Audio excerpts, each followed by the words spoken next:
Doctor साहब के प्रश्न का उत्तर बाद में करते हैं, पहले आपका ही प्रश्न का उत्तर देते हैं। इसमें थोड़ा सा मेरे को ज्वाइन करना है। जी देखिए, सर्वप्रथम एक चेतन सत्ता है जिसको हम आत्मा कहते हैं। कोई इसको जीवात्मा कह लेता है, कोई जीव कह लेता है, इससे कोई फर्क नहीं पड़ता। ये पर्यायवाची शब्द है। वो सिर्फ होश युक्त है, वो ज्ञानी है, जानने वाला है। जानने का सामर्थ्य सिर्फ उसके अंदर है। बाकी इस संसार में कोई ऐसा तत्व नहीं है, कोई ऐसा पदार्थ नहीं है जिसमें जानने का स्वभाव हो। जो जानने के स्वभाव से युक्त है, संपन्न है, उसी को चेतन कहते हैं। वही हम आप सब कोई है। जब हमारा आपका संबंध इस ज्ञान रूपी सत्ता का संबंध जड़ प्रकृति के संग होता है, प्रकृति का अर्थ है न्यूट्रॉन, पॉजिट्रॉन, इलेक्ट्रॉन से लेकर समस्त ब्रह्मांड तक जो भी आपको दिखाई दे रहा है, इसमें किसी में भी जानने का कोई स्वभाव है ही नहीं। जानने का गुण उसमें धर्म है ही नहीं। सिर्फ हम में आप में ही ये धर्म है। तो जब हम इस प्रकृति के से बने हुए देह के संग लगते हैं तो हमारे पास एक इंद्रियां होती हैं। उस इंद्रियों को सूक्ष्म शरीर कहा जाता है, जिसमें 5 ज्ञान इंद्रिय होती है, 5 कर्म इंद्रिय होता है और 3 अंतःकरण होता है। ये 13 हुए और 5 तन्मात्र होते हैं। इन 18 को मिलाकर सूक्ष्म शरीर कहा जाता है। ये सूक्ष्म शरीर स्थूल नहीं है, भारी नहीं है, दृश्य रूप में नहीं है, लेकिन शक्ति रूप में है। एक प्रकार का नक्शा कह लो। ये जब फिजिकल बॉडी हमारी जब बनने लग जाती है, कब बनेगी? जब ये नक्शा होगा। इसके ऊपर जब 5 भौतिक तत्वों का जब लेप लगने लग जाता है तो ये भौतिक शरीर बनने लग जाती है। उसी भौतिक शरीर के अंदर ये शक्तियां अंदर छिप जाती हैं। इन्हीं शक्तियों के ऊपर ये भौतिक लेप लगाया जाता है, जिसको हाथ कहते हैं, पांव कहते हैं, वाणी कहते हैं, आंख कहते हैं, कान कहते हैं, त्वचा कहते हैं, जिह्वा कहते हैं। इस भौतिक तत्वों के अंदर ये शक्ति विद्यमान है। जब ये शक्ति इस शरीर के अंदर आती है तो 5 जो तन्मात्र होते हैं, जिसको प्राण कहा जाता है, वो इस फिजिकल बॉडी से लिंक जोड़ता है। प्राण, उस प्राण में क्या है? प्राण, अपान, उदान, समान, निदान। ये 5 प्राण इस फिजिकल बॉडी के अंदर प्रवेश कर जाते हैं। तब जाके सूक्ष्म शरीर का लिंक स्थूल शरीर से जुड़ जाता है। जबकि स्थूल शरीर के अंदर और सूक्ष्म शरीर के अंदर जानने का कोई स्वभाव है ही नहीं। जानने का स्वभाव सिर्फ हमारे आप में ही है। आगे आइए। ये जो हमारी इंद्रियां हैं, जब बाहर को जाती हैं, अपने अपने रूपों को जब ग्रहण करने लग जाती हैं, तब मन का लिंक उन इंद्रियों के संग बन जाता है और इंद्रियों का लिंक अपने अपने भौतिक तत्वों से बन जाता है। अब आत्मा इस त्रिकुटी के पीछे बैठकर मन के द्वारा समस्त का ज्ञान करता रहता है। जब इंद्रियां सिमटने लग जाती हैं, जैसे कल बताया गया था कि ये पांचों ज्ञान इंद्रिय, पांचों कर्म इंद्रिय जब सिमट कर मन में आ जाती हैं तो बाहर का ज्ञान समाप्त हो जाता है। बाहर का ज्ञान हम नहीं कर पाते क्योंकि हमारे में सामर्थ्य नहीं कि हम बाहर निकल जाएं। क्यों सामर्थ्य नहीं है? क्योंकि ये दशा हमारी कैद की है, अर्थात हम अपना कर्म फल को भोगने आए हैं, इसलिए इस देह में रहते हुए हम कैदी हैं। ये देह हमारे लिए जेल है। हम स्वतंत्र सत्ता है, एक पल में पूरा ब्रह्मांड नाप सकते हैं, ऐसी सत्ता है। पूरे ब्रह्मांड को जान सकते हैं, ऐसी सत्ता है। बिना आंखों को देख सकते हैं, ऐसी सत्ता है। बिना कान से हम सुन सकते हैं, ऐसी सत्ता है। बिना वाणी से हम बोल सकते हैं, ऐसी सत्ता है। परंतु वो हमारी स्वतंत्र अवस्था है, स्वतंत्र स्थिति है। अब इस शरीर में रहकर हमारी वो स्वतंत्र स्थिति नहीं है, यहां परतंत्र स्थिति है। क्योंकि इंद्रियों के जाल में हम बंधे पड़े हैं, इंद्रियों के चादर के अंदर हम लिपटे पड़े हैं और इंद्रियों की चादर इस सूक्ष्म शरीर के अंदर लिपटी पड़ी है। इसलिए यहां हम परतंत्र हैं। इसलिए परतंत्र हैं कि हमारे जो शुभ और अशुभ जो कर्म थे उनको भोगने के लिए, उनसे मुक्त होने के लिए इस शरीर की आवश्यकता है पड़ी है। इसी से हमें निकलना है, इसी फांस से हमें छूटना है। अब देखिए, जब हम अंदर हो जाते हैं, इंद्रियां समेट लेते हैं, तो बाहर का ज्ञान समाप्त। अब बोलो, आपकी फिजिकल बॉडी कोई ज्ञान कर सकती है? नहीं कर पा रही है। लेकिन अंदर सिमटने के बाद में जब आप स्वप्न देख रहे हो तो दृष्टा तो वहां भी विद्यमान हो, वहां भी आपकी हानि नहीं हुई है, वहां भी आप उपस्थित हो। जब संसार को आप इंद्रियों को थ्रू देख रहे थे तब भी आप उपस्थित थे, लेकिन इंद्रियों के थ्रू बाहर को देख रहे थे। इंद्रियां सिमटने के बाद में अब आप मन को देख रहे हो। मन को सिमटने के बाद में मन में कहां देख रहे हो? कंठ में आप थे, जिसको स्वप्न कहते हैं, वहां आप देख रहे हो। जब यहां से सिमटते हो तो हृदय में जाते हो, हृदय में जाते हो तो सुसुप्ति में चले जाते हो। जब आप ध्यान लगाते हो, होश पूर्ण जब होकर जाते हो तो समाधि में चले जाते हो। तब आप अपने स्वरूप को जानते हो और ईश्वर का साक्षात्कार करते हो। इसलिए किसी में जानने का सामर्थ्य है ही नहीं, जिसको कोमा कहा जाता है। जब आपका मन का इंद्रियों का लिंक खत्म हो गया और ये पांचों प्राण ने शरीर से संबंध जोड़ रखा है, क्यों? क्योंकि आपके अभी कर्म शेष हैं जिसको भोगना है, इसलिए मृत्यु नहीं हुई, भोग शेष है। लेकिन कर्म करने में आप असमर्थ हैं, कर्म नहीं कर सकते। क्यों नहीं कर सकते? क्योंकि इंद्रियां आप का कार्य करने में सक्षम नहीं रहेगी। क्यों नहीं रहेगी?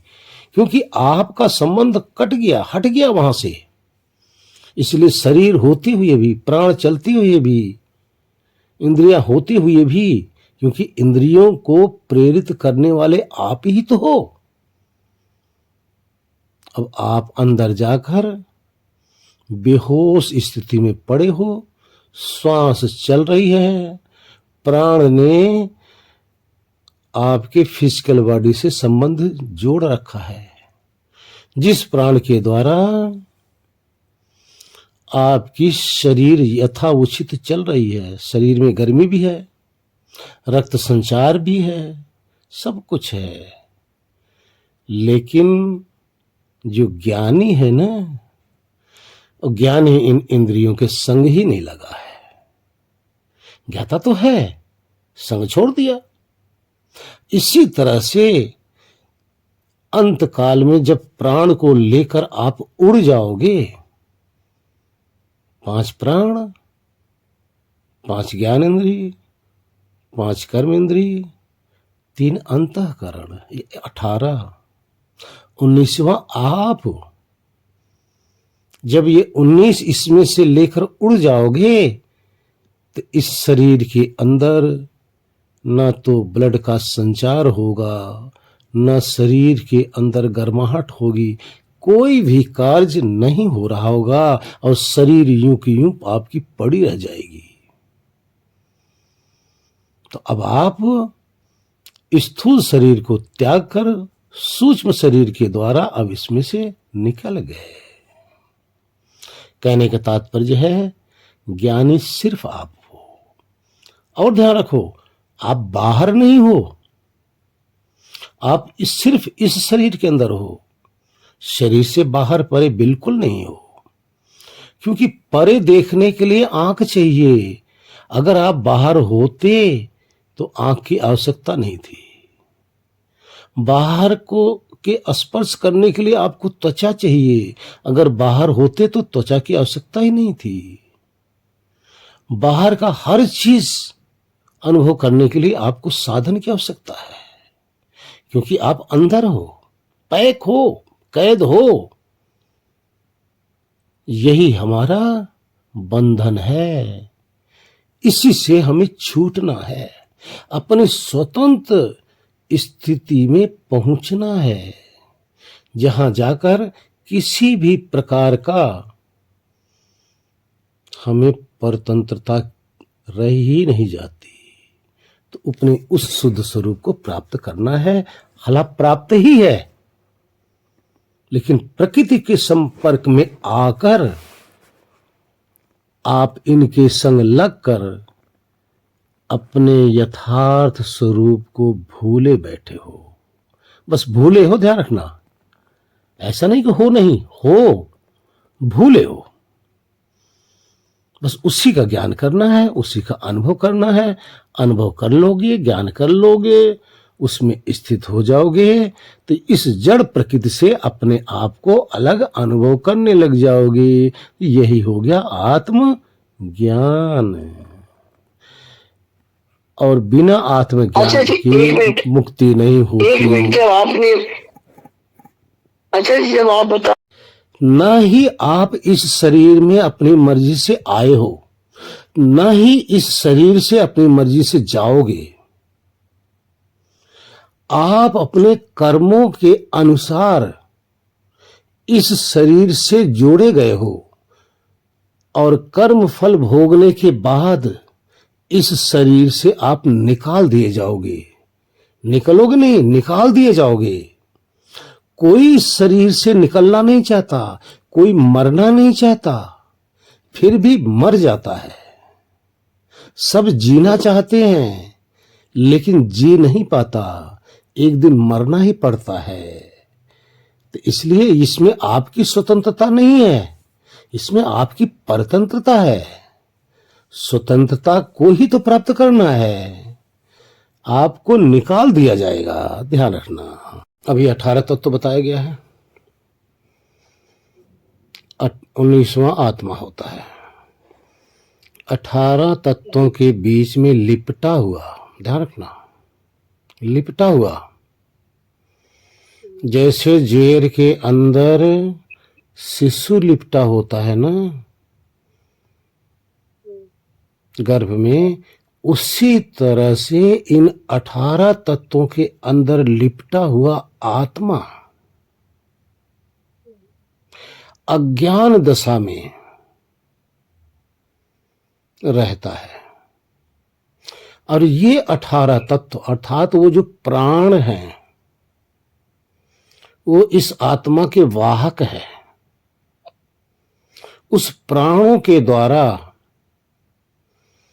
जब शरीर से निकलता है, इसके कर्मानुसार नई शरीर धारण करने के लिए आगे सफर में चल देता है। जहां इसको नई शरीर इसके कर्मों के अनुसार जो मिलना है, उस मार्ग की तरफ ये 18 तत्व लेकर चल देते हैं। 18 तत्व शक्ति स्वरूप हैं, प्रकृति के सतोगुण से निर्मित हैं। ये दूसरी जोन के लिए अर्थात दूसरी शरीर के लिए लेकर चल देते हैं।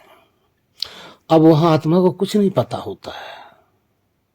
अब जो आप कह रहे हो कि शरीर के अंदर जैसे फीवर है या कुछ भी चीज है, आपको ज्ञान हो रहा है, ज्ञान तो आपको ही हो रहा है, लेकिन ध्यान रखो आप में कुछ नहीं हो रहा है। शरीर में फीवर है लेकिन आप में फीवर नहीं है। शरीर में दर्द है, आप में दर्द नहीं है। शरीर के फीवर के भी ज्ञाता आप हैं, शरीर के दर्द का भी ज्ञाता हैं। शरीर में जो दर्द आपको अनुभव हो रहा है, ये त्वचा इंद्रिय के द्वारा आपके ब्रेन तक ये पहुंच रहा है और ब्रेन के द्वारा आप इसकी फीलिंग कर रहे हो। फीलिंग करता सिर्फ आप ही हो। जब इससे आप हट जाओगे, जैसे गाढ़ निद्रा में चले जाते हो, तो फीवर का भी ज्ञान खत्म, दर्द का भी ज्ञान खत्म हो जाएगा, क्योंकि आप अब फिजिकल बॉडी को त्याग दिए, फिजिकल बॉडी से परे चले गए। तो देह रहते ही, सुसुप्ति में जाते ही फिजिकल बॉडी से आपका संबंध हट जाता है। इसलिए आप ज्ञान नहीं कर पाते। जब इसके संग फिर लगते हो तो इस शरीर का ज्ञान आप कर पाते हो। जब आप इससे बिल्कुल निकल गए तभी तो शरीर को जलाई जाती है, तभी तो कोई नहीं चिल्लाता, कभी की कोई नहीं जलता, किसी को दर्द किसी को जलन होती ही नहीं, क्योंकि अनुभव करता उसमें है ही नहीं। जब है ही नहीं तो कौन अनुभव करेगा। एक पिंजरे में तोता है, उसको बुलाओगे बोलेगा, जब उसमें से निकल गया तो पिंजरे को जलाओ तो क्या फर्क पड़ेगा। अब तो पिंजरा जलेगा ना कि तोता जलेगा। इसी तरह से आत्मा रूपी तोता जब तक इसमें बैठा है तब तक मिट्ठू मिट्ठू बोले जा रहा है, तब तक शरीर के हर एक एक्टिविटी को जाने जा रहा है। निकल गया तो इसको काटो, पीटो, जलाओ, जो मर्जी करो। देखो ना, कितने तो इसी शरीर को, बकरे को, मुर्गे को बाद में इसको काटते हैं, ले जाके पकाते हैं, तो मुर्गा कहाँ बोलता है, बकरा कहाँ बोलता है, क्योंकि बकरे रूपी जो चेतन था वो तो और कहीं चला गया, दूसरी शरीर के लिए यात्रा पे चला गया। इसलिए ज्ञानी सिर्फ आप हो। अपने ज्ञान स्वरूप को जानिए। हरिओम जी। अब है यहाँ तक तो क्या हम चेतन है, देखिए ये हम है ही चेतन। आगे देखो, तो महसूस कर स्वरूप से आप मुक्त ही हो। ध्यान रखो, आपका स्वरूप मुक्त ही है। आदतों से आप बंधे पड़े हो। आपकी आदत जो है ना, इस आदतों से बंधे हो। आप ना किसी की तरफ जाओ तो शरीर नहीं जाएगी, आप ही दूसरे की तरफ जाते हो। इसे अपने मुक्त स्वरूप को समझने के लिए, जानने के लिए आपको ध्यान बताया जाता है। ध्यान का अर्थ हुआ अपने अस्तित्व के याद में खो जाना, अपने अस्तित्व में फिर ठहर जाना। ध्यान रखना, पहले ध्यान है, फिर उपलब्धि है। जब अपने अस्तित्व में आप ठहर जाओगे, उस समय आपकी इंद्रियों से परे, शरीर से परे, मन से परे, बुद्धि से परे, अहंकार से परे आप हो जाओगे। उस समय आप ज्ञान स्वरूप में उपस्थित भी रहोगे। इस समय भी उपस्थित हो, लेकिन इस समय आप सबके संग मिले पड़े हो, सबको अनुभव कर रहे हो, क्योंकि अनुभव करता आप ही हो।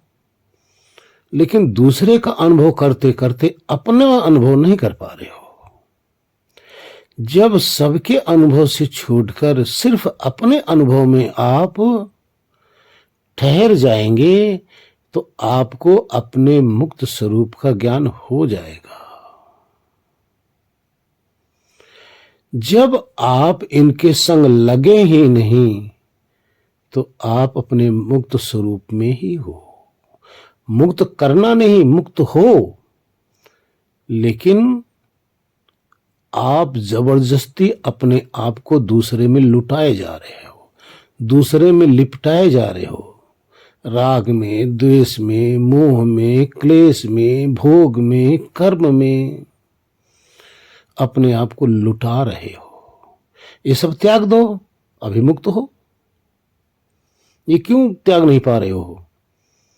क्योंकि आपको भोग चाहिए, आपको विलास चाहिए, आपको प्राकृतिक सुख चाहिए, आत्मिक सुख नहीं चाहिए। आत्मिक सुख लेने लग जाओगे या अपने आप छूटने लग जाएगा। तो वहां ठहरने के बाद में तभी आपको अपनी मुक्त दशा का अनुभव होगा। तभी आप इस प्रकृति के संयोग से बच पाओगे, अपने आप को बचा पाओगे। जब तक इसके लिए भागोगे, इसकी तमन्ना रखोगे, तो इसमें फंसे रहोगे। तब तक तमन्ना आपकी इसकी रहेगी, तब तक इससे जो उत्तम तत्व आप हैं, जो आप में ब्रह्मानंद छिपा पड़ा है, जब तक उसका रस नहीं मिलेगा ना, तब तक संसार के रस लेने में ही आप फंसे रहोगे। यही बंधन है। इसी बंधन को तोड़ना है। अपने स्वरूप में ठहरे हो। सुन लो, अपने स्वरूप की झलक मिलते ही जो जन्म जन्मांतर का जो अज्ञान है, अज्ञान क्या है? देह और मैं और देह, यही देहाध्यास का जो अज्ञान है, वो एक पल में मिट जाएगा ज्ञान। और अज्ञान मिटा तो ज्ञान तो पहले से ही है। ज्ञान को पाना नहीं है। जो आपने अपने आप को देह के संग जोड़कर अपने आप को देह समझे बैठे हो, बस दोनों का जो भेद है ये समझ आ जाएगा। समझ आते ही आप मुक्त ही तो हो। जी।